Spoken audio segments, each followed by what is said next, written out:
Hey guys, today I found an article on bounding into comics, and the article is with Daniella Pineda. Now, if you don't know who that is, she's the one who played the live action Faye Valentine in the live action Cowboy Bebop on Netflix. She says that Hollywood needs to quote unquote do a better job when adapting anime. Fully agree with that statement. You will not get an argument from me on that. However, given who it is saying it, I find that a little hypocritical and a little laughable. So we're going to go ahead and talk about that.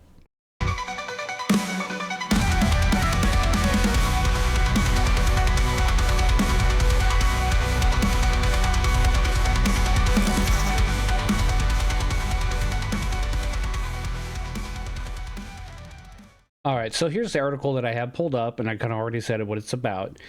So I'm going to go through and read a few things from this article. Like I said, usually I don't like to read these whole things. I'll leave a link in the description if you want to read it. I'm just kind of going to go through some key points here.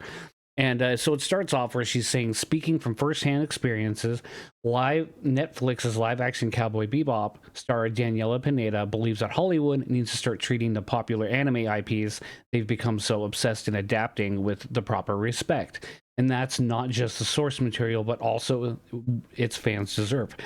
Fully agree with that. Now, however, before I continue on, I want to point out one thing, because this is the same person who made fun of fans for talking about her not quite looking like Faye Valentine and wearing the outfit. So let me just go ahead and play a video here for you real quick. Hey guys! So, as you know, our Cowboy Bebop first look dropped today, which was so exciting. And I just wanted to address a couple of things that sort of keep coming up in the comments amongst fans. First, I wanted to apologize to the fans that I did not anatomically match the Faye Valentine character. 6 foot, double D size breast, 2-inch waist. You know, they looked everywhere for that woman and they couldn't find her. It's kind of weird. So they just went with my short ass. I know. Am I right? You know, there was talk about like, can we put Daniela in a time machine and maybe give her different parents so she has different genetic information to sort of make her look better?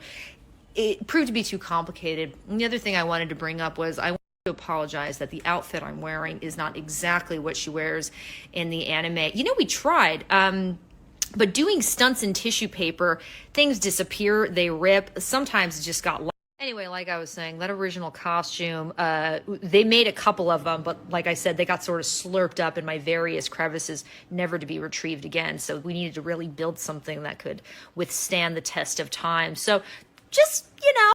All right, so I mean, that's just pretty much the gist of it. Now, a simple Google search, as you can see, will kind of prove a lot of her points kind of, invalid in a lot of ways. I'm not saying that they had to adapt this costume exactly, but they could have done something similar. I mean, if you just, her whole argument that women don't look like this, kind of just boggled my mind at the time that she said it. Now, this was already controversy that had, kind of already been talked about back when the Cowboy Bebop Netflix show came out, but I just kind of wanted to reiterate what she's saying obviously is not true. A simple Google search will show you they could have found lots of different people doing stunts in this cosplay. Would that have worked out? Probably not. But my point is that she's completely off base with that whole thing. Now, as far as people talking about her being anatomically correct to the character, I never really saw any kind of complaints about that. I think they just wanted her to look mostly to the part. That was all I had ever seen on any complaints as far as that goes. But let's move on. I just kind of wanted to show you here this person's saying this, but yet complained about that. So let's go ahead and continue on. Pineda also appeared in the disastrous live action adaptation of something I'm not going to pronounce because I have no idea.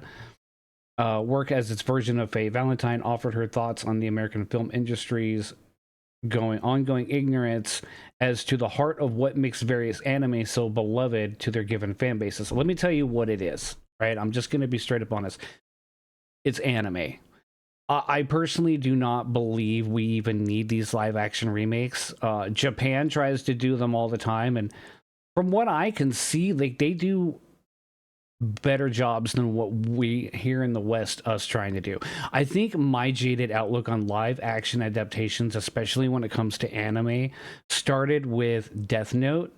I remember seeing the Netflix trailer for that back in the day, and I saw they were going to have William Dafoe. Sorry, I had to think of his name. William Dafoe was going to do the voice of Ryuk, and I was actually excited about that because I'm like, oh, he'd be good for that role. He'd be great. And I remember watching that show, or it was a Netflix movie, and I was like, what is this? This is like not even remotely close. Like, yeah, I had some similarities, but if you really want to watch Death Note, just go watch the anime. It's miles better, I believe, or even read the manga. But the anime overall is just more superior in every way to the Netflix live action show. So here she is as Faye in the Netflix show, and I mean, I see what they tried to do here, but it just, I don't know, it didn't work out for me as far as that goes. I never watched this show. I had no intention of watching this show because I don't like the live actions, but a lot of people I know that did watch it said it was a hot pile of garbage. Now, that being said, from my understanding is the One Piece live action show is actually halfway decent according to people. I'm not a big fan of One Piece. I know you can come at me with the pitchforks. I never got into that one. I'm not saying it's bad. It just didn't, appeal to me. Maybe someday I'll give it a shot. I've been known to give things a chance after a while and be like, you know what, I should have watched this a long time ago. So maybe I will do that. But like I said, I'm going to leave a link to this article in the description. I just kind of wanted to point out that, yeah, she's absolutely right about what she's saying. I just kind of felt like this coming from her is a little hypocritical, in my opinion. That's really all I wanted to point out. But that's all I got for this video. I hope you enjoyed it. And if you did, please leave a like and give me a sub if you're new here. And I'll see you guys in the next video.